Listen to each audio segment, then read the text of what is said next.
Hey everybody, this is Daryl, aka The D from the Simply Incredible podcast, and today I'm getting back into my baseball cards from my youth. Back in November, I hit a show in Greensboro. They had comics, action figures, toys, like vintage toys and stuff, which look really cool. They also had a section with trading cards: baseball, football, basketball, hockey, wrestling, NASCAR, the whole thing. And it just brought me back to my youth. And I was like, gosh, I need to start getting back into these because it's been a long time, long time. I think I last really collected probably in around 2000, and it's a different thing now than it was back then. At that show, I saw so many cards from the 1950s and early 1960s.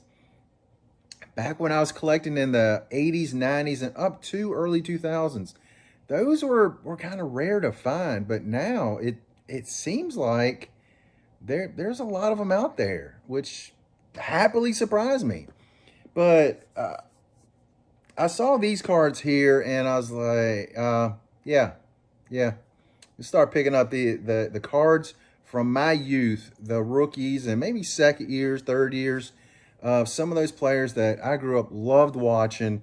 And this is the first haul. I'm going to have many more, but the first one, back in the 80s, WGN was huge. Every day during baseball season, well, just about every day, they would have the Cubs, especially their home games, before they had lights, which happened in 1988. And so I would get home from school I'd get home at 3:15 on Eastern time, and at 2:20 Eastern time is when the game would start. So I would get home around the third inning or so and hear Harry Carey and Steve Stone announcing the Cubs games. And this guy right here, Ryne Sandberg, kind of quickly became one of my favorites back when I was a kid. I loved watching him play. One of the best, if not the best, second baseman in the league there for a few years. Just a great hitter. There's the back. That's his 1983 Topps rookie card. And to be honest, even though this one is probably the most valuable of his three rookies, Topps, Fleer, and Donruss, it's the one I like the least. And the reason is the other two has that road blue Cubs uniforms that they had. I really like those uniforms. And so, especially the Fleer in particular is the one I like the best. So I like the border on the card. I think it goes well with the card. I have a Fleer and Donruss from that year over here as well. So you kind of see the border, but you can't see the Sandberg card. But that's the first one. Ryne Sandberg, multi-time All-Star, Hall of Famer for the Chicago Cubs. Let's see. Next, let's go with this one here.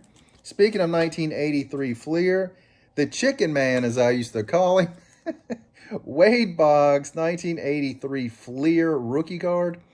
I called him the Chicken Man because back in the day, they said every day before the game, he had to have chicken.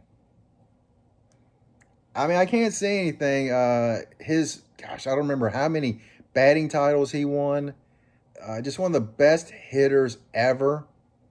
Maybe in this era, maybe equal to or maybe second to another guy I have over here. But he was honestly not my favorite because I'm a Mets fan. And I remember 1986 when the Mets did beat the Red Sox in the World Series. But that's Wade Boggs, his Fleer rookie card. And I also picked up his Topps 1983 rookie card. It just blows my mind thinking back. These guys, I remember when these guys first come up. They're in the Hall of Fame now. It blows my mind. Blows my mind how fast time goes. I mean, I've seen so many Hall of Famers from the beginning of their career to the end of their career. That's when you know you're getting old, when that happens. Next, one of maybe the top 5 baseball players that I ever got to watch on a consistent basis, Tony Gwynn. We'll start off with his Topps rookie card.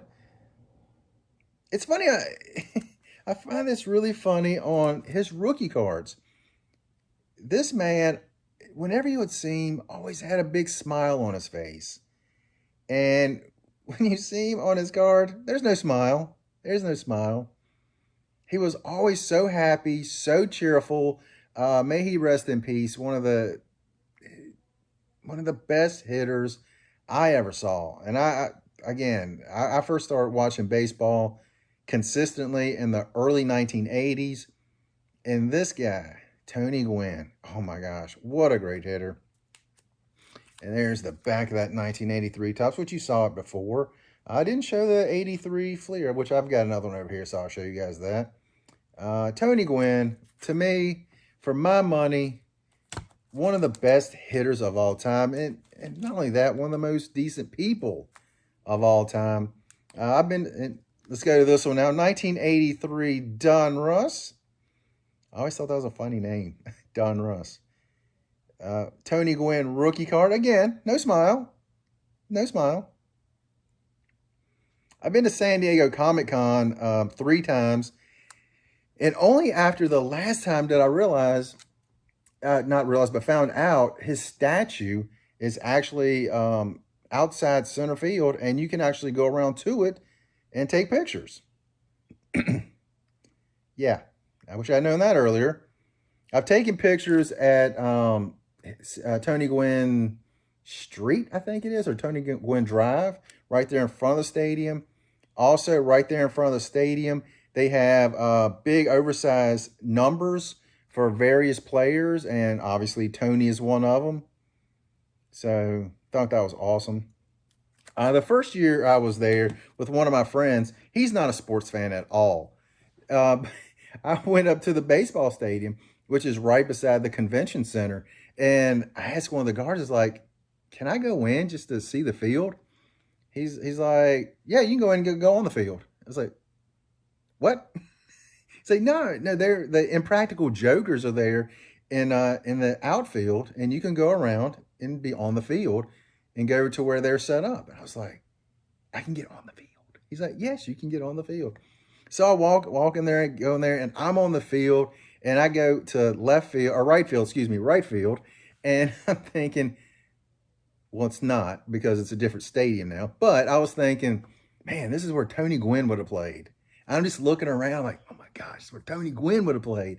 One of my friends was like, so we're here on the hockey arena, and they should be kicking some field goals soon, scoring some goals. I was like, dude, you're killing me, man. You're killing me. And, you know, I ran up against the wall and like reached over like I was going to make a catch, steal a home run, which I thought that was so much fun. And also the previous year, the All-Star game was there, and there's a building in left field where Giancarlo Stanton, he hit, gosh, I don't know how many, he banged off that building in the home run derby. And I was like, dude, you see up there at the top of that building? He's like, yeah.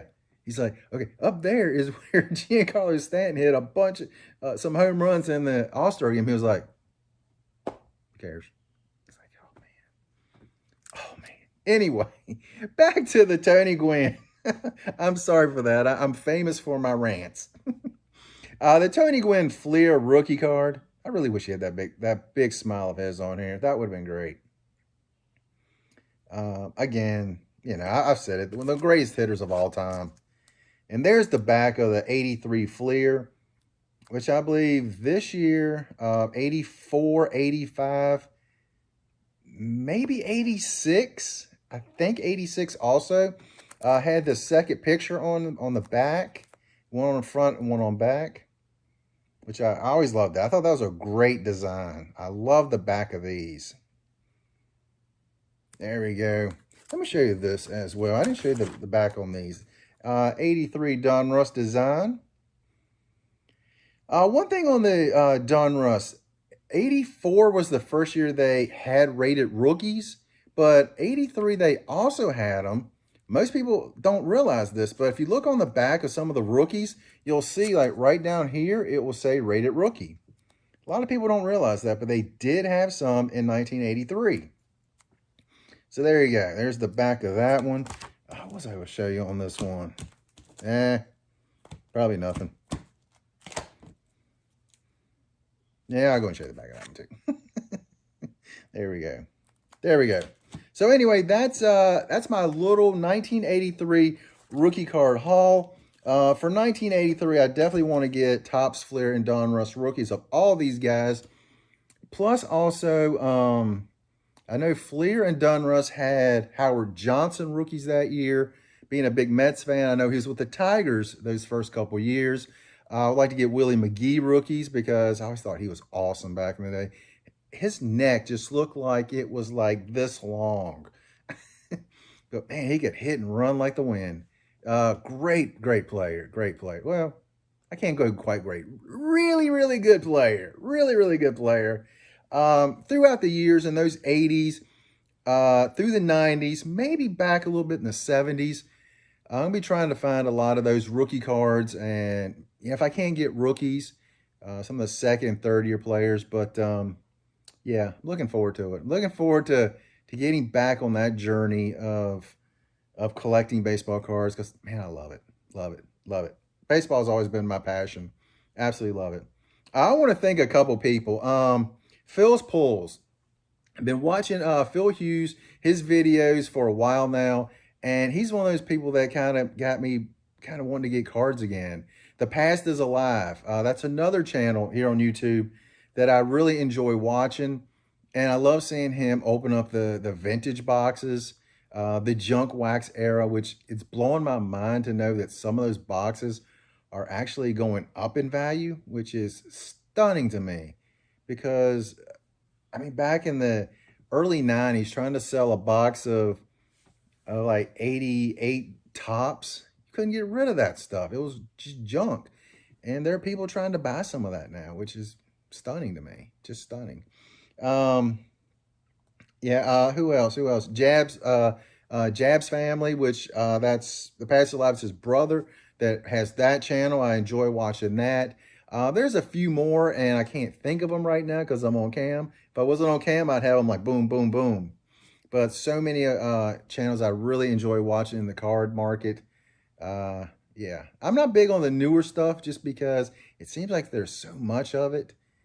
And like Topps and Bowman, it just seems like they have so many of the same cards just in a different set.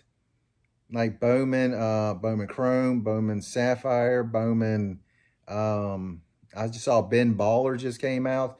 Like, why is it the same stuff seemingly over and over and over? It's the hobby. It's the hobby. But digging it. Still digging. Love watching the unboxings and everything. I'm going to try to start doing some more of those. I did do a box of 91 Bowman, or 1990 Bowman with the Frank Thomas rookie. Did that, gosh, a few months ago. But again, too much yapping. But as I find more stuff, hopefully at the local flea market or other places, I can do more videos. But that's all I got. You guys, have an incredible day.